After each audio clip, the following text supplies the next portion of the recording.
کامراں ہو نہیں سکتا۔ لازم و ملزوم شے ہے۔ اول تو مرید پر لازم ہے کہ وہ اپنے مرشد کو ہمیشہ یاد رکھے، کبھی بھولے نہیں اسے۔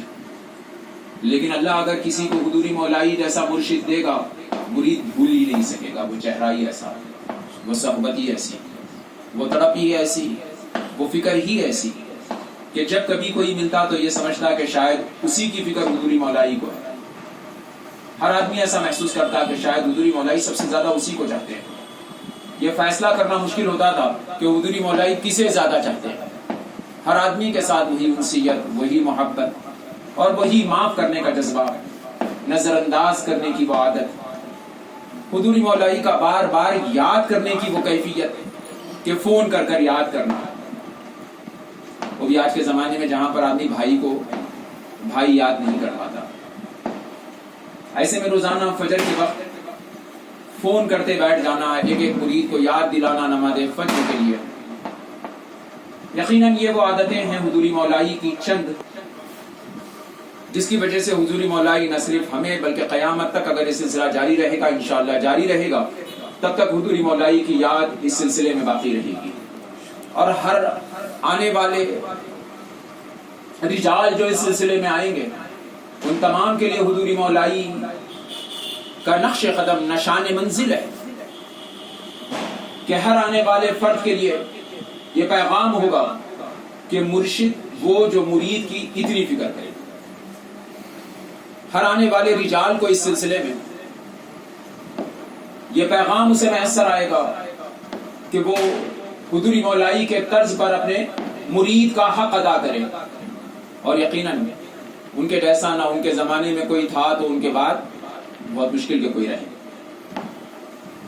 حضوری مولائی مرشدی کے مقامات کو اللہ بلند فرمائے، فیضان کو مزید عام فرمائے، اللہ درجات کو بلند فرمائے، حضوری مولائی کی کاوشوں محنتوں کو اللہ قبول فرمائے اور ان کے سلسلے کو اللہ الی یوم القیامہ آباد اور امت مصطفیٰ کے لیے خیر اور بھلائی کا دریا مقرر فرما دے۔ الحمدللہ آج کی یہ محفل چونکہ حضوری مولائی مرشدی کہ یوم مولود، یوم ولادت کے عنوان پر سجائی گئی ہے، کسی آدمی کے انتقال کر جانے کے بعد، وصال کے بعد ان کا یوم ولادت مقرر کرنا یہ انتہائی عجب بات ہے۔ ایسا عموماً نہیں ہوتا۔ ایک انسان کی یوم ولادت مقرر ہوتی ہے لیکن اس کے زندگی کے حد تک ہی، اس کے وصال کے بعد اس کی یوم ولادت نہیں مقرر ہوتی۔ لیکن قرآن مجید چند لوگوں کو اس سے استثناء کرتا ہے، کچھ لوگوں کو خاص کرتا ہے قرآن مجید۔ اور قرآن مجید مختلف جگہوں پر، جن میں سے ایک جگہ پر اللہ کہتا ہے سلام یوم ولد و یوم یموت و یوم تبعث حیا۔ اللہ 3 مرتبہ سلام بھیجتا ہے حضرت زکریا علیہ السلام اور حضرت یحییٰ علیہ السلام پر، ان دونوں کے پردہ کر جانے کے اور حضرت زکریا کے شہادت کے قریب 500 سال بعد۔ نبی کریم صلی اللہ علیہ وسلم پر جب قرآن مجید نازل کیا گیا تو تب یہ آیت اتری، اور اللہ عز و جل تب حضرت زکریا کے وصال کے قریب 550 سال ہو چکے۔ اللہ سبحانہ و تعالیٰ تب کہتا ہے کہ زکریا میں تم پر آج تمہارے پیدائش کے دن سلام بھیجتا ہوں، تمہارے وفات کے دن سلام بھیجتا ہوں، اور وہ زمانہ ابھی آیا نہیں کہ قبر سے تمہیں میں نکالوں گا، اس دن کا بھی سلام میں ابھی بھیج رہا ہوں۔ یہ 3 قسم کے سلام اللہ عز و جل حضرت زکریا کے پردہ کر جانے کے اور حضرت یحییٰ علیہ السلام کے پردہ کر جانے کے قریب 550 سال بعد نازل کرتا ہے، اور نازل کر کر بتاتا ہے کہ کچھ لوگ ہوتے ہیں ان کے مر جانے کے بعد بھی وہ زندہ ہوتے ہیں، اور ان کا زندہ ہونا انتہائی عجب ہوتا ہے کہ وہ بعد وصال بھی اپنا نقش قدم باقی رکھتے ہیں۔ انسان جو اپنا نقش قدم باقی رکھتا ہے اس کے 2 طریقے ہوتے ہیں۔ ایک اس کی نسل، اس کی نسل جب تک ہے وہ باقی ہے، اس واسطے کہ یہی وہ بیج تھا جس کو بو کر یہ پورا چمن سجایا گیا ہے۔ باپ دادا سکر دادا ہم بھول گئے، لیکن وہ ہمارے چہروں کے ساتھ ظاہر ہے۔ اس جدید سائنس میں بھی لوگ کہتے ہیں کہ سر کے بالوں کا نکل جانا یا پھر بالوں کا اپنے طرز پر اگنا، کسی کے گھنگرو بال ہونا، کسی کے سیدھا ہونا۔ قلب، جسم اور روح۔ کبھی ہم پوچھ لیتے سرکار سے کہ انسان کون ہے؟ سرکار کہتے ہیں کہ انسان 3 باتوں کا مجموعہ ہے، قلب، جسم، روح، پھر انسان کون ہے؟ مجموعے کا مطلب یہ ہوگا کہ ایک انسان ہے، اس کی ایک شیروانی ہے، اس کے 2-4 کپڑے ہیں، اس کے بعد جا کر وہ ایک مہذب انسان کی صورت میں رونما ہوا۔ لیکن حقیقت میں انسان کون ہے؟ جو لنگا بھی رہ سکتا ہے، کپڑے کے ساتھ بھی رہ سکتا ہے۔ آخر یہ حقیقت انسان کیا ہے؟ حضوری مولائی کہتے تھے کہ وہ انا ہے۔ انا کو اللہ نے لباس جسم عطا کیا، اللہ نے انا کو لطیف روح عطا کیا، اللہ نے انا کو آنکھ دی قلب کی۔ اللہ عز و جل نے ان 3 چیزوں کا لباس انا کو دے دیا۔ یہ 3 چیزیں ختم ہو جاتی ہے قبر تک اور شروع ہوتا ہے وہاں سے انا کا سفر۔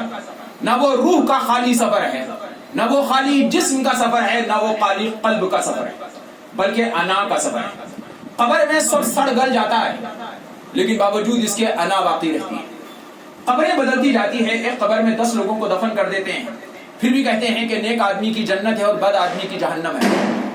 اگر کوئی پوچھے گا کہ قبر میں تو جسم ختم ہو گیا، جواب آئے گا کہ نہیں، ابھی بھی ہے، ابھی بھی ہے، اس واسطے کہ اس کے انا کا تعلق ان تینوں کے ساتھ لگا ہوا ہے۔ یہ ایسا ہی ہے جیسا کہ ہمارے موبائل کا تعلق سیٹلائٹ سے لگا ہوا ہے۔ اگر کوئی آدمی ہم جیسا جاہل، مجھ جیسے جاہل آدمی سے کوئی آدمی کہے کہ اس موبائل کا تعلق سیٹلائٹ سے ہے، میں ہنس کر کہوں گا کہ کہاں سے، لیکن میرے ہنس کر کہہ دینے سے انکار نہیں ہوگا، میرے جاہل کے نہ ماننے سے حقیقت نہیں بدل جاتی، واقعی میں ہے تو ہے، کوئی وائر لگا ہوا نہیں ہے، کوئی تعلق نظر نہیں آتا، اس کے پھٹ جانے سے بھی سیٹلائٹ کو کوئی خرابی نہیں آتی، جڑا ہوا ہے سیٹلائٹ کے ساتھ، بغیر سیٹلائٹ کے اس کی کوئی اوقات نہیں ہے، سیٹلائٹ کے بغیر ایک آن اس کا نہیں گزرتا، سیٹلائٹ ہی اس کی زندگی ہے، اس کی حیات ہے، اس کی قیمت ہے، اور سیٹلائٹ کی وجہ سے ہی بازار میں بکتا ہے، لوگ خریدتے ہیں، اس کی جتنی نشو نمائیاں ہیں وہ سب سیٹلائٹ کے اس سگنل کی وجہ سے ہے۔ اگر یہ ٹوٹ جائے تو سیٹلائٹ کو کچھ فرق نہیں پڑتا، لیکن سیٹلائٹ اس کے پہلے بھی تھا، اس کے بعد بھی ہے، وہ نور محمد رسول اللہ ہے۔ ابھی نہ سمجھنا کہ وہ خدا ہے، ابھی نہ سمجھنا کہ وہ خدا ہے، وہ نور محمد رسول اللہ ہے جو سیٹلائٹ کی جیسا ہم سے لگا ہوا ہے۔ اور اس سیٹلائٹ کے بہت سارے سگنل ہوتے ہیں، انہی میں سے اس کے سگنل کو پکڑنے والی چیز کا نام ہے انا، جو ہمارے جسم میں ہوتا ہے۔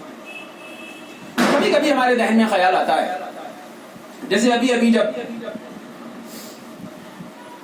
عقیل بھائی وہ نم آنکھوں کے ساتھ آ کر کہنے لگے کہ بہن کا انتقال ہو گیا، ایسے میں کبھی بھی ایسی آوازیں سنتے ہیں تو ذہن میں خیال آتا ہے کہ مر جانا اچھا ہے کہ جینا اچھا ہے۔ ایک خیال ذہن میں آتا ہے کہ مر جانا اچھا ہے کہ جینا اچھا ہے۔ بہت ساری دفعہ ہم جیسے لوگوں کی زندگیوں میں اکثر ایسا وقت آتا ہے کہ ہم اللہ سے کہتے ہیں کہ مولا پیدا ہی کیوں کیا بھائی، ہم نے تو اس سے کہا کہ پیدا کر، زبردستی سے پیدا کر دیا، اب پیدا کرنے کے بعد روزانہ ایک نئی مصیبت دیتے ہیں، کبھی تو اسکول جانے کی مصیبت، ابھی تو کھیلنے کودنے کی عمر تھی، 5-10 کلو کا بیگ لگاؤ اور اسکول جاؤ، چلو ہم سمجھے کہ اس سے نجات ہو جائے گی، تھوڑے بڑے ہو جائیں گے تو رواب آ جائے گا، بڑے جو ہی ہونے لگے ماں باپ کہنے لگے کہ تمہیں ہمیں پالنا ہے، تمہیں کمانا ہوگا، اب روزانہ کی ککڑی شروع ہو گئی، دیر تک سو بھی نہیں سکتے تھے، اب روزانہ اٹھنا تھا، بھاگنا تھا، ایک دن اگر غفلت کے سو گئے تو 3 دن گالیاں سننا تھا۔ ایسا معلوم ہوتا تھا کہ بھائی جنے کیوں گئے، آخر کیوں پیدا کیا بھائی، کہ ہم نے کہا کہ پیدا کر، نہیں، چلو اس سے قصہ ختم نہ ہوا، اب کہتے ہیں کہ نکاح کر، اب نکاح کر، عورت ہے تو شوہر کو برداشت کر، شوہر ہے تو بیوی کو برداشت کر، اس سے قصہ ختم نہ ہوا، پھر اولاد ہوئی، اب انہیں جھیلتے جھیلتے بڑھاپا آ گیا۔ چلو ٹھیک ہے ذمہ داریاں ادا کی، اب کچھ انعام ملے گا، نہیں، گھٹنوں کا درد آ جاتا ہے، بیماریاں انگڑائی لے کر آ جاتی ہے۔ سوال ہوتا ہے کہ مولا آخر پیدا ہی کیوں کیا؟ اسی کے ساتھ سوال آتا ہے کہ پیدا ہو جانا اچھا تھا کہ نہ پیدا ہونا اچھا تھا؟ نہ پیدا ہوتے تو تمام کی تمام جھنجھٹیں ہی نہ ہوتی، نہ پیدا ہوتے تو یہ تمام کی تمام جھنجھٹیں ہی نہ ہوتی، نہ پیدا ہونا زیادہ اچھا نظر آتا ہے۔ کیا مر جانا اچھا ہے کہ جی جانا اچھا تھا؟ چلو پیدا ہو گئے، اب مرنا اچھا تھا کہ جینا اچھا تھا؟ سمجھ میں نہیں آتا۔ کبھی وجدان کہتا ہے کہ زندگی ایک بار ملتی ہے، یہ نعمت ہے، مصیبت کہتی ہے کہ چلی جائیے تو زیادہ بہتر ہے کہ موت زیادہ بہتر ہے۔ حضوری مولائی مرشدی اس فلسفے کو خوب حل فرماتے تھے۔ حضوری مولائی مرشدی فرماتے تھے، جسے امام ترمذی نے اپنے سند صحیح کے ساتھ بھی ویسے امام ترمذی نے اسے نقل کیا ہے۔ حضوری مولائی کہتے تھے کہ نبی کریم صلی اللہ علیہ وسلم ایک مرتبہ بیٹھے ہوئے تھے اور جنازہ آیا۔ شروع زمانے میں یہ جائز تھا، بعد میں یہ منع ہو گیا۔ نبی کریم بیٹھے ہوئے تھے، جنازہ آیا، نبی کریم اٹھ کر ٹھہر گئے اور نبی اکرم نے کہا یا تو اسے نجات ملی یا اس سے نجات ملی، اور نبی کریم بیٹھ گئے۔ اس کے بعد پھر ایک جنازہ آیا، نبی اکرم نے پھر کہا یا تو اس سے نجات ملی یا اسے نجات ملی۔ صحابہ اکرام پوچھنے لگے اللہ کے نبی یہ کیا ہے؟ نبی رحمت فرماتے ہیں کہ مرا ہوا آدمی مسلمان ہو کہ کافر، اس کے میت